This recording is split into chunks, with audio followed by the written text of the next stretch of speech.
So how did the senior high and junior high games go? Junior high game went about as expected. We knew we were a lot better than they were. We were able to do just about whatever we wanted to, offensively, defensively, and we pretty much controlled the game from the get-go. Senior high, it was a struggle getting started. The officials started the game off. We kicked the ball out of bounds, and they spotted it on the 40-yard line, and they couldn't tell me why. And then we get our second play on offense. Gets called back on a ghost holding penalty. Never saw that one. They continue to call personal fouls, holding on us, Horatio, and throws an intentional grounding. There's not a single receiver for 20 yards. They never throw the ball. Another throw the flag on that. We got a safety. Quarterback obvious grounding. They didn't call that flag. Eventually they gave us the holding. And so we got the safety on that one because another official called it. But we really struggled with the officials. They were trying their best to give it to Horatio. And I told the guys, hey, we're going to have to beat the 11 guys that are in uniform and the 4 guys wearing the stripes. But we came out, we was physical, we made it unquestionable who was the better team, and was able to come out with the W. So who would you give player of the game for senior high and junior high? For junior high, I think we're going to go with Caleb Rory. Caleb had a big touchdown, 30-plus yards, and then he also had a pick on the defensive side of the ball, so we're going to go with Caleb Rory in junior high. Senior high, probably going to go with Collier Robertson. Collier Robertson led the team with 8 receptions for 125 yards and 2 touchdowns. He also plays defense. Did really help us out.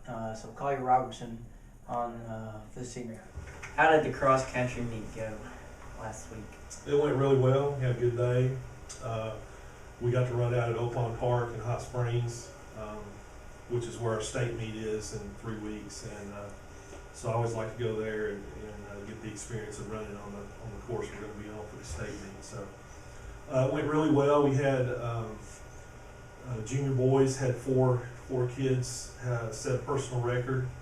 Those were Colin Jones, Eli Van Wee, Tommy Mazzola, and Jaden Ruffin. And then we had 4 senior boys also set personal records. Ronaldo Vasquez, Dawson King, Blake Smith, and Logan Mabolka all had their best times of the season. So had a really good day. What did y'all place at this past cross country meet? That's a great question, Caleb. Our junior boys finished 12th out of 26 teams, and our senior boys finished 10th out of 41 teams. There were over 500 kids that ran in the senior boys division, and there were over 300 kids that ran in the junior boys division. So it's a really big meet. In fact, it's the other than the meet that they run at the University of Arkansas, it's the biggest meet of the year in Arkansas. So it's a lot of competition there. There were teams there from all classifications, from all over the state. And so it was a really good experience for our kids to get to run with that many people. Okay, so at Oaklawn, do y'all run the horse track or do y'all run an infield? I get asked that question a lot.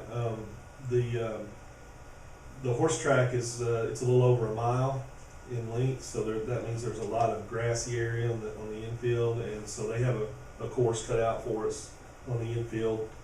I think the junior high kids they run 2 miles, and it's two loops, and then the senior high. No, it's the junior high track is 1.5 loops, and then the senior high they do 2 full loops. So yeah, it's a good place to run. It's hilly. You would think at a horse track there would be hills, but it's hilly and good place to run.